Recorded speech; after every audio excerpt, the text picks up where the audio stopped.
ચાટ એક એવું street food છે જેનું નામ સાંભળતા દરેકના મોંમાં પાણી આવી જાય। તો આજે આપણે મોનેકો બિસ્કિટ ચાટ બનાવીશું, જેના માટે સૌથી પહેલાં ટોપિંગ બનાવીએ। તો એક બાઉલમાં એક મીડિયમ સાઇઝનું બાફેલું બટાકું સમારીને ઉમેરીશું, 30 ગ્રામ મિક્સ ચવાણું ઉમેરીશું, 3 મોટી ચમચી શેકેલા મગફળીના દાણા ઉમેરીશું, સાથે 3 સમારેલા લીલા મરચાં ઉમેરીશું। અહીંયા એક મીડિયમ સાઇઝની સમારેલી ડુંગળી ઉમેરીશું અને 3 ચમચી જેટલા સમારેલા ધાણા ઉમેરીશું, 2 મોટી ચમચી દાડમના દાણા ઉમેરીશું, 1/4 ચમચી એટલે કે 5 ચમચી જેટલો સંચાર ઉમેરીશું, 1 ચમચી ચાટ મસાલો ઉમેરીશું અને હવે તેમાં જરૂર મુજબ બધી ચટણી ઉમેરીશું, જેમાં સૌથી પહેલાં ખજૂર રબડીની ચટણી લઈએ, ત્યારબાદ આપણે લસણની ચટણી ઉમેરીશું અને છેલ્લે તેમાં આપણે ગ્રીન ચટણી ઉમેરીશું।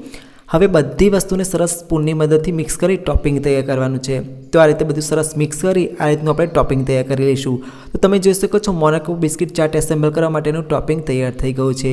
હવે ચાટને આપણે એસેમ્બલ કરીએ, જેના માટે અહીંયા મેં આ રીતે મોનેકો બિસ્કિટનું એક નાનું પેકેટ લીધેલું છે, તેમાંથી બધા બિસ્કિટને આપણે લઈ લઈશું અને આ રીતે તેના પર ટોપિંગ રાખી દઈશું। તો અહીંયા આ પ્રોસેસ તમારે હાથથી જ કરવાની છે। જો તમે સ્પૂનની મદદથી ટોપિંગ મૂકવા જશો તો તમારું ટોપિંગ બિસ્કિટ પર એસેમ્બલ નહીં કરી શકાય।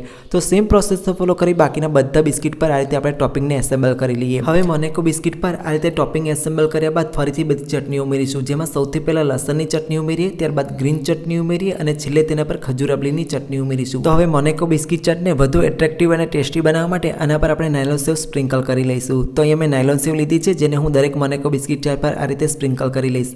તો નાનાથી લઈ મોટા સુધી બધાને ભાવે તેવી એકદમ ઝટપટ બની જાય તેવી મોનેકો બિસ્કિટ ચાટ તૈયાર છે અને ઘરે ચોક્કસથી ટ્રાય કરજો। આવી અવનવી રેસીપી જોવા માટે મને ફોલો કરવાનું નહીં ભૂલતા।